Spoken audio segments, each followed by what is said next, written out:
What's up, sports fans? This is the Lucas Ross Sports Channel, and it's time to give you my updated college football top 25 rankings heading into week number 4 of the 2023 college football season.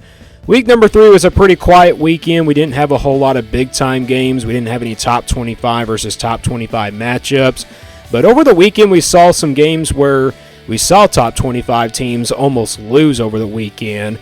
But we did have a couple upsets over the weekend. I will give you those upsets here in just a second. You're going to see some of those teams here in the top 25. But heading into week 4, we got a big upcoming weekend for college football. And I think we're kind of starting to learn more about these teams as the season goes on. But maybe this weekend we learn more about these teams. And then by week number 5, we really know about more of these teams as the season goes on. So you can tell the season is already flying by for college football, so we're going to give you my top 25 rankings here. Again, this is not the real AP poll. These are my top 25 rankings, and I'm pretty much basing this off of how the teams played over the weekend and pretty much how they, performed over the weekend as well. So we're going to get right into it here with my top 25 poll rankings heading into week 4 of the 2023 college football season. And we'll start from the bottom and work our way to the top. We'll start from 21 through 25. I got Florida here at number 25. Big win against Tennessee this weekend. Obviously, that was a big-time win for them. And I think that really kind of, gives Florida a huge head of steam in the Billy Napier area. A lot of people are not calling, Billy Napier the right coach for Florida, and it just seems like he's now the right guy, especially after a win against Tennessee, a team that he lost to last year. And you can just see how tough this Florida team came ready to play. Florida was running the football all over this Tennessee defensive line. They were passing the football well. Graham Mertz made some big-time throws in this game. Probably the best game I've seen Graham Mertz play so far in his Florida, first year as a Florida Gator and everything. We didn't see this type of Graham Mertz at Wisconsin, so this is a good sign to see Graham Mertz. He was one of the highly talented quarterbacks coming out of high school, and, that kind of helped him, get his, groove back to where he used to be. Miami at number 24, a big-time win against Bethune Cookman on Thursday night. Tyler Van Dyke made some really good throws in the game. Not much to talk about Miami. They're going to get into ACC play this weekend, and we're going to find out more about this Miami team. But they're coming off that win against Texas A&M a couple weeks ago. I had them at number 25 last week. They move up a spot due to Florida here being at number 25. Iowa at number 23. I was very impressed with this Iowa offense this weekend. I'm still very impressed with this defense as well, but they didn't really play anybody that tough. They were in a tight battle there in the first half, but it just seems like Iowa's offense is starting to get better. And if you look at the Big Ten West standings, Iowa looks like they're the front runners in the Big Ten as of right now. I know they haven't played a conference game yet. Minnesota's already played a conference game. They beat Nebraska in week number 1. But I think as of right now, Iowa is the team that's going to win the Big Ten West. I mean, that's just my pick right now. But, Minnesota's right there behind them. Minnesota I don't think is a bad team. Minnesota could have probably made some big plays down the stretch if they didn't have those turnovers. But Iowa here at number 23, I think they're the clear favorites right now in the Big Ten West. Colorado at number 22, surviving that double overtime game against Colorado State. Back and forth game, what a game that was this past weekend. Colorado's now 3-0 heading into Pac-12 play this weekend. They'll play Oregon on the road, which is going to be a very tough place to play. And Travis Hunter definitely looks like he's going to be out for a few weeks. He was hurt in this game against Colorado State. The game was so intense. There was a lot of, pushing and shoving in this game. It just got really intense, but Colorado's been a really good team this year. Shadir Sanders, continues to perform at a very high level. I mean, he had another fantastic game in this one. Threw his first interception in this one, but I still think Colorado is a really talented team here. They're at number 22 here.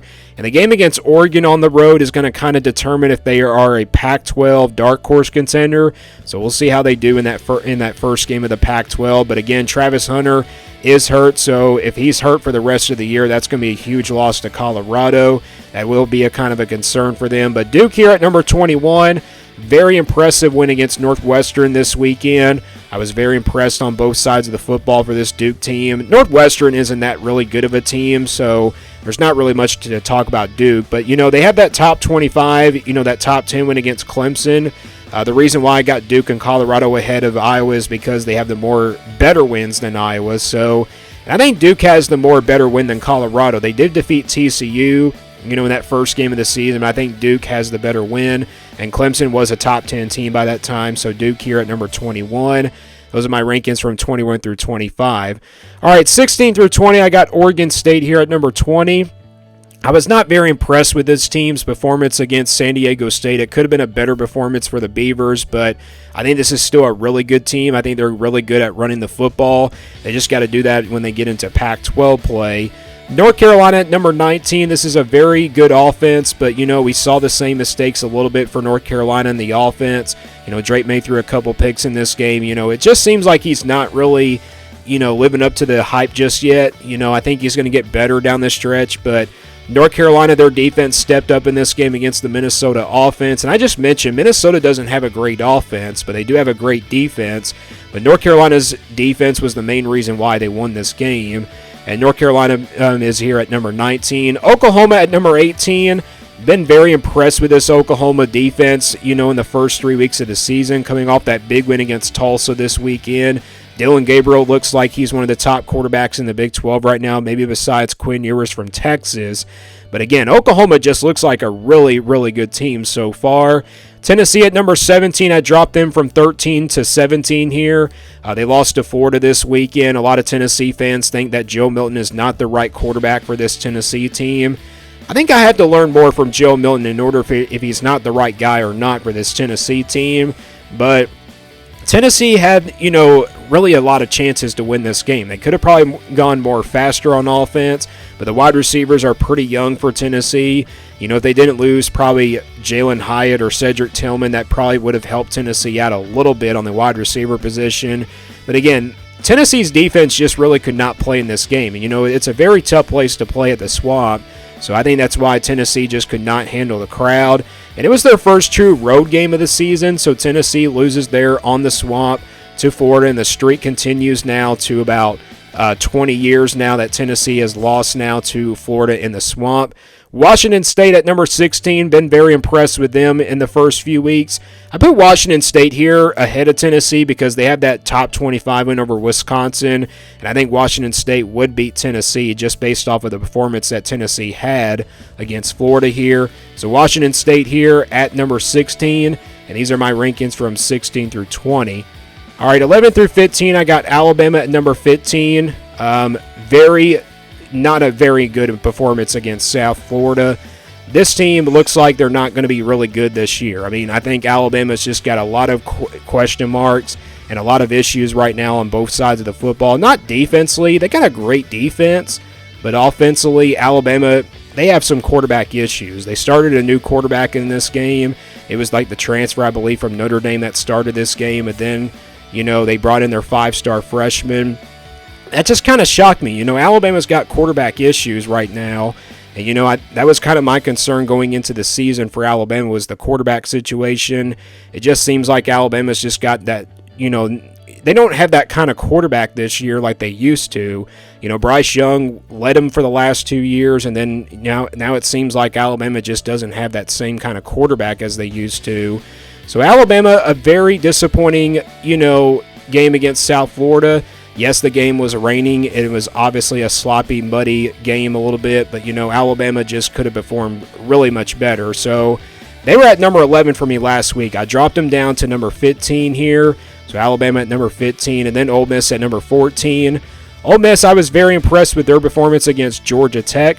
I think this is a really good team. Offensively, you got Jackson Dart who can really step up for this Ole Miss team. And a lot of people doubted Jackson Dart, thought he was not going to be the number one quarterback this year because they had Barry Sanders come in, or Sanders come in from Oklahoma State. Thought he would be the starter, but this Ole Miss team just looks really good with him. So when I look at the game now between Ole Miss and Alabama this weekend, Ole Miss has a chance. Ole Miss has a chance to go on the road and defeat Alabama in Tuscaloosa, even though they haven't done it in a while. But they've done it before. They've done it back in 2015, so that was another big takeaway there. Alabama's just got issues, and then Ole Miss looks like a much more better team than Alabama.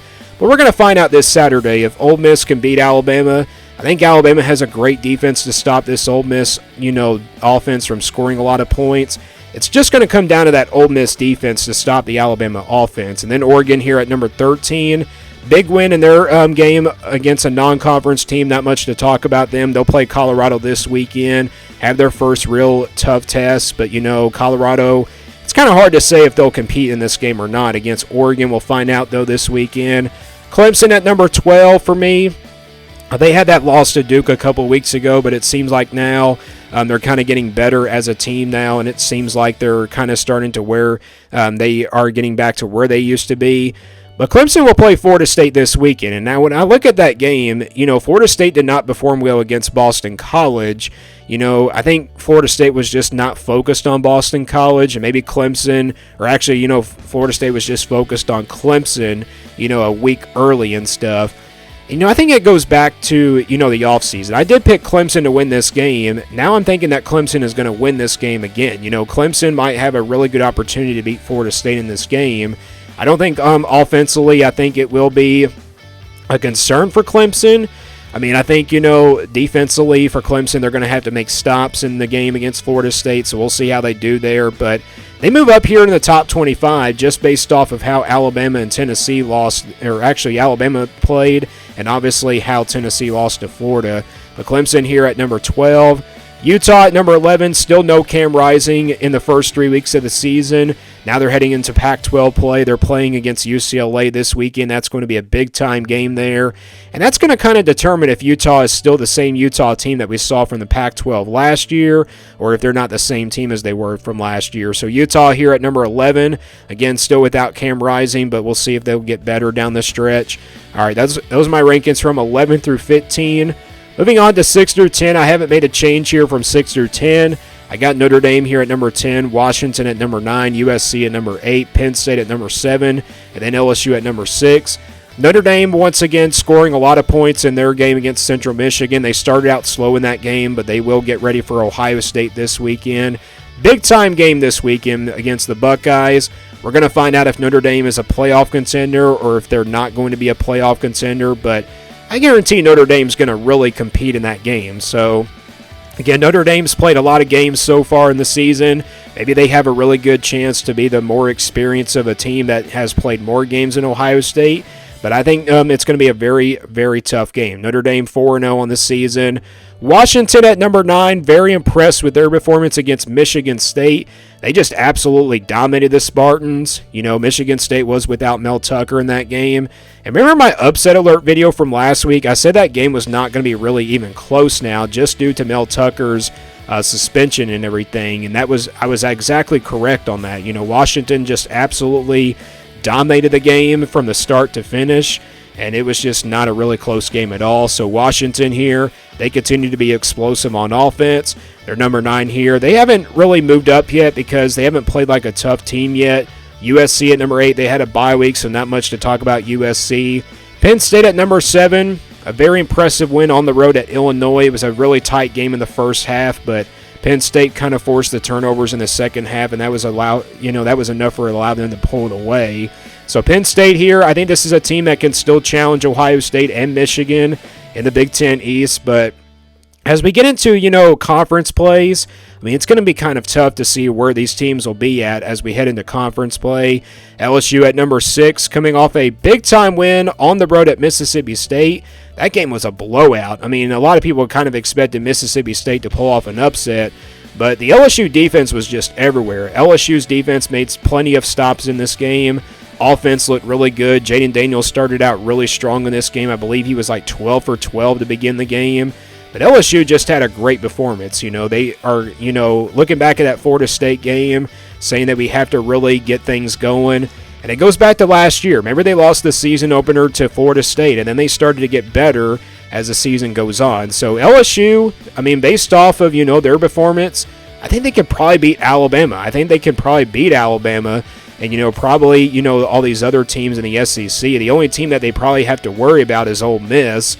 And then, obviously, probably Texas A&M because they're not out of it yet. So, These are my rankings from 6 through 10. Not much of a change here. I had these teams from 6 through 10 last week. Let's now go to my top 10 or top 5 now, I should say. I got Ohio State here at number 5, Texas at number 4, Florida State at number 3, Michigan at number 2, and then Georgia at number 1. Ohio State has finally found their offense. I mean, I think, over the weekend we saw that against Western Kentucky.